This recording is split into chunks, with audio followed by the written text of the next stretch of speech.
शांति। आज 22 जनवरी 2025 की बाबा की साकार मुरली है। मुरली के महावाक्य हैं, मीठे बच्चे, यह अनादि बना बनाया ड्रामा है। यह बहुत अच्छा बना हुआ है। इसके पास्ट, प्रेजेंट और फ्यूचर को तुम बच्चे अच्छी तरह जानते हो। प्रश्न है, किस कशिश के आधार पर सभी आत्माएं तुम्हारे पास खींचती हुई आएगी? उत्तर है, पवित्रता और योग की कशिश के आधार पर। इसी से ही तुम्हारी वृद्धि होती जाएगी। आगे चलकर बाप को फट से जान जाएंगे। देखेंगे इतने ढेर सब वर्षा ले रहे हैं तो बहुत आएंगे। जितनी देरी होगी उतनी तुम्हारे में कशिश होती जाएगी। ओम शांति। रूहानी बच्चों को यह तो मालूम है कि हम आत्माएं परमधाम से आती हैं।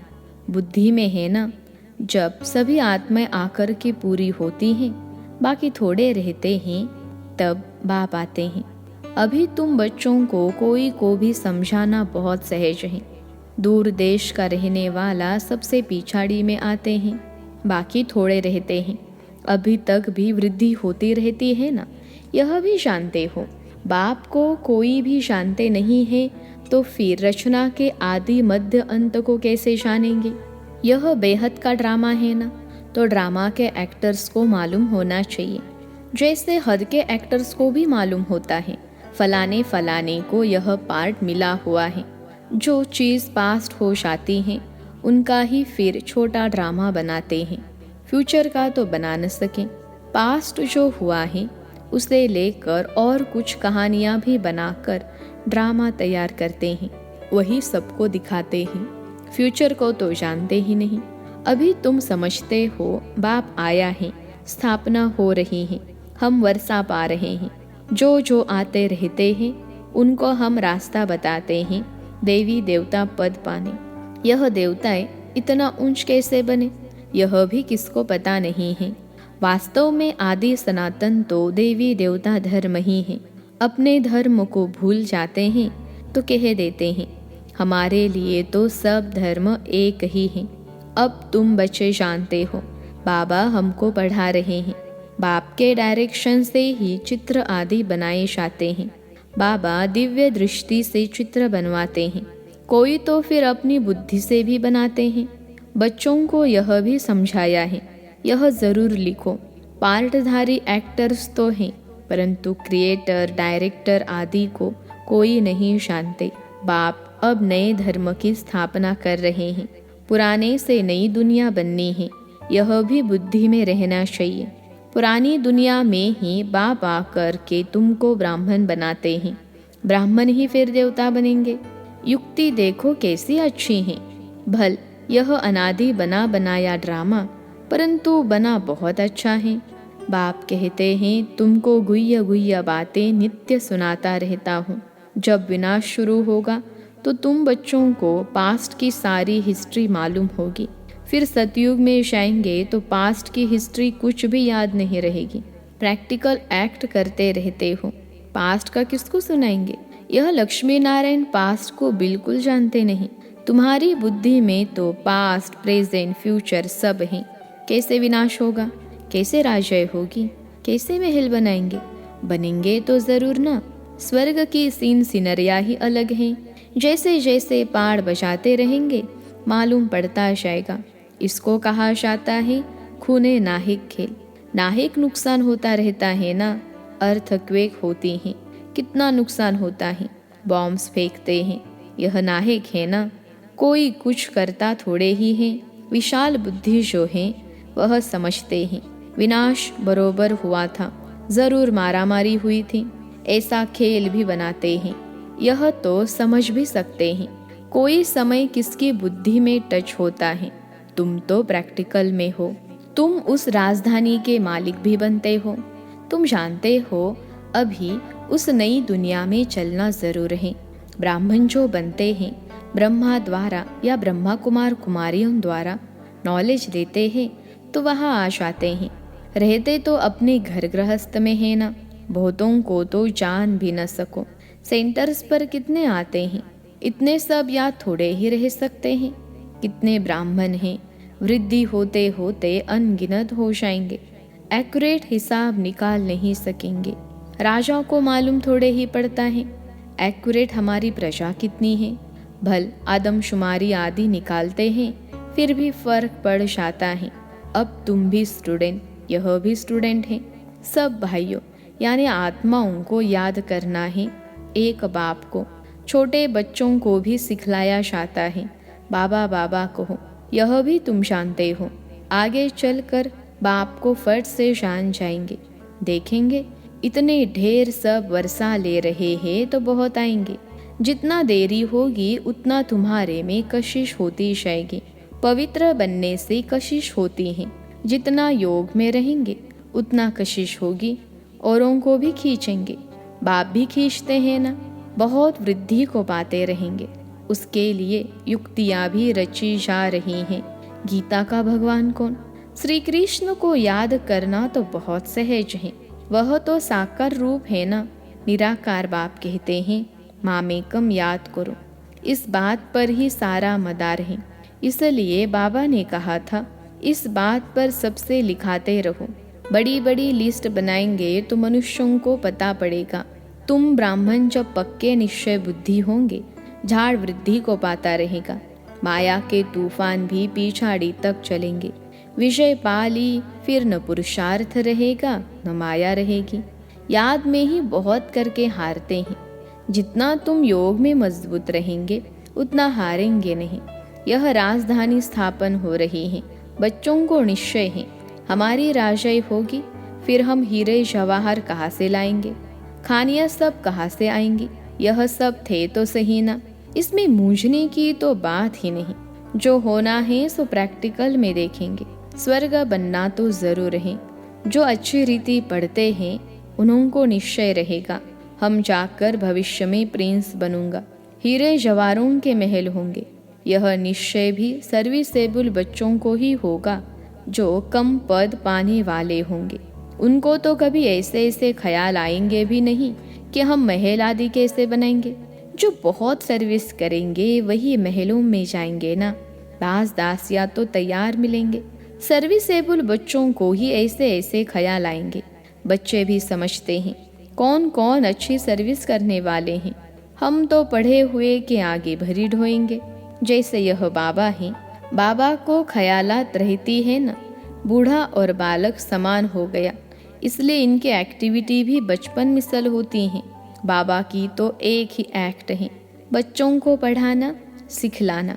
विजयमाला का दाना बनना है तो पुरुषार्थ भी बहुत चाहिए। बहुत मीठा बनना है। श्रीमत पर चलना पड़े तब ही ऊंच बनेंगे। यह तो समझ की बात है ना। बाप कहते हैं हम जो सुनाते हैं उस पर जज करो।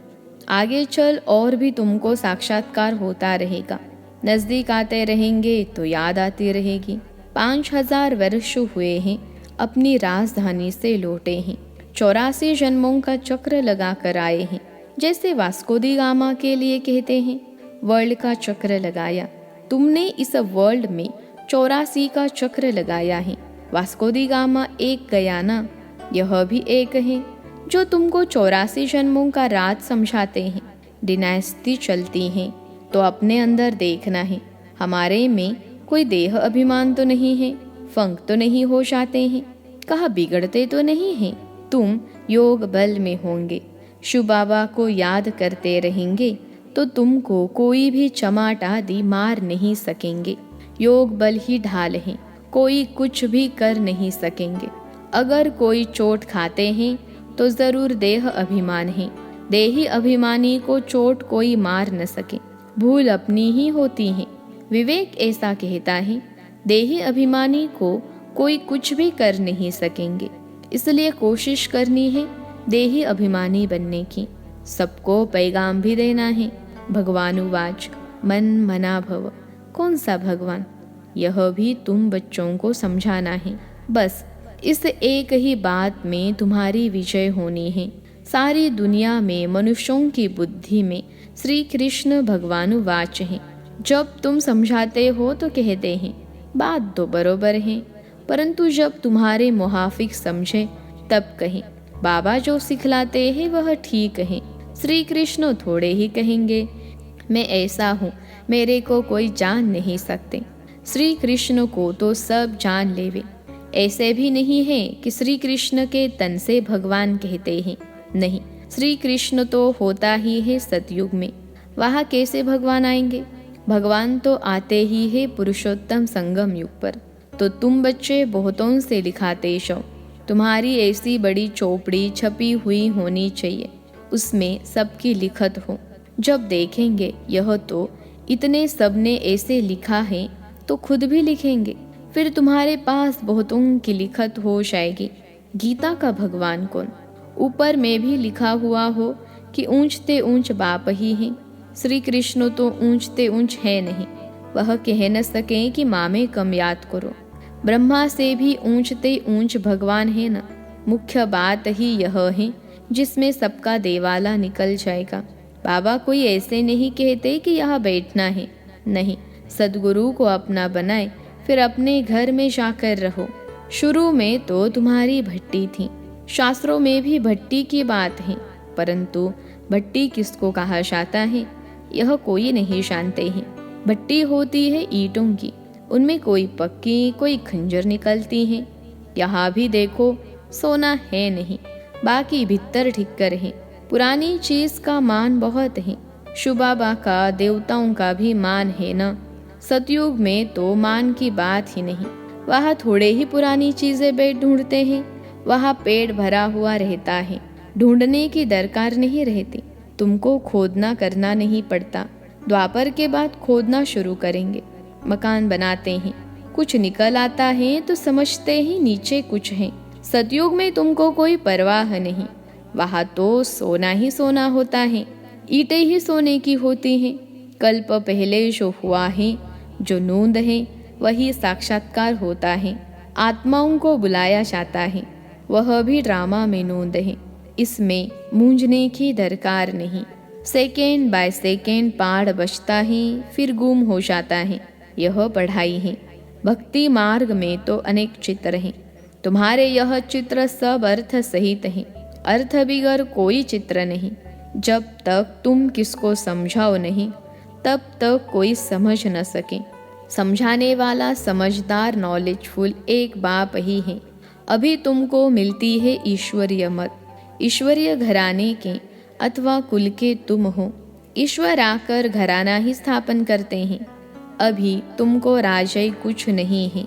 राजधानी थी, अब नहीं है। देवी देवताओं का धर्म भी जरूर है। सूर्यवंशी चंद्रवंशी राजय है ना। गीता से ब्राह्मण कुल भी बनता है। सूर्यवंशी चंद्रवंशी कुल भी बनता है। बाकी और कोई हो न सके।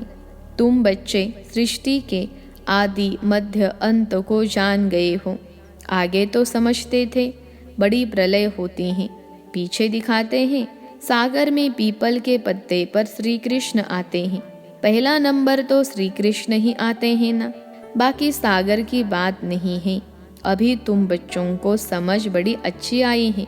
खुशी भी उनको होगी जो रूहानी पढ़ाई अच्छी रीति पढ़ते होंगे। जो अच्छी रीति पढ़ते हैं वही पासवी ऑनर होते हैं। अगर कोई से दिल लगी हुई होगी तो पढ़ाई के समय भी वह याद आता रहेगा, बुद्धि वहाँ चली जाएगी। इसलिए पढ़ाई हमेशा ब्रह्मचर्य में होती है। यहाँ तुम बच्चों को समझाया जाता है, एक बाप के सिवाय और कहा भी बुद्धि नहीं जानी चाहिए। परंतु जानते हैं बहुतों को पुरानी दुनिया याद आ जाती है, फिर यहाँ बैठे भी सुनते ही नहीं। भक्ति मार्ग में भी ऐसे होते हैं। सत्संग में बैठे भी बुद्धि कहाँ कहाँ भागती रहेगी। यह तो बहुत बड़ा जबरदस्त इम्तहान है। कोई तो जैसे बैठे हुए भी सुनते नहीं हैं। कई बच्चों को तो खुशी होती है, सामने खुशी के झूले में रहेंगे। बुद्धि बाप के साथ होगी तो फिर अंतमति सो गति हो जाएगी। इसके लिए बहुत अच्छा पुरुषार्थ करना है। यहाँ तो तुमको बहुत धन मिलता है। अच्छा, मीठे मीठे सिखलते बच्चों प्रति माता पिता बाप दादा का याद प्यार और गुड मॉर्निंग। रूहानी बाप की रूहानी बच्चों को नमस्ते। हम रूहानी बच्चों की सिखलते रूहानी माता पिता बाप दादा को याद प्यार, गुड मॉर्निंग और नमस्ते बाबा नमस्ते। धारणा के लिए मुख्य सार। पहली पॉइंट है, विजय माला का दाना बनने के लिए बहुत अच्छा पुरुषार्थ करना है, बहुत मीठा बनना है, श्रीमत पर चलना है। दूसरी पॉइंट है, योग ही सेफ्टी के लिए ढाल है, इसलिए योग बल जमा करना है, देही अभिमानी बनने की पूरी कोशिश करनी है। आज का वरदान है, विशेष शब्द की स्मृति द्वारा संपूर्णता की मंजिल को प्राप्त करने वाले स्वपरिवर्तक भव। विशेष शब्द की स्मृति द्वारा संपूर्णता की मंजिल को प्राप्त करने वाले स्वपरिवर्तक भव। विश्लेषण है, सदा यही स्मृति में रहे कि हम विशेष आत्मा हैं, विशेष कार्य के निमित्त हैं और विशेषता दिखाने वाले हैं। यह विशेष शब्द विशेष याद रखो।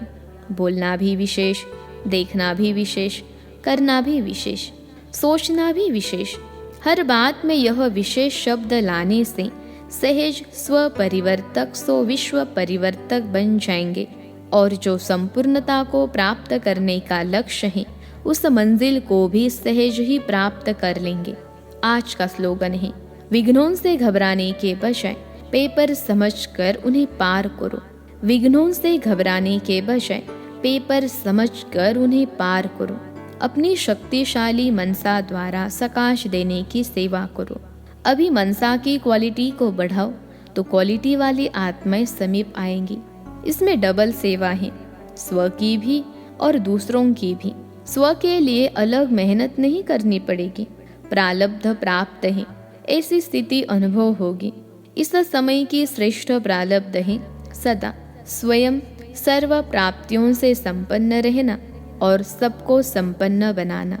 अच्छा, ओम शांति।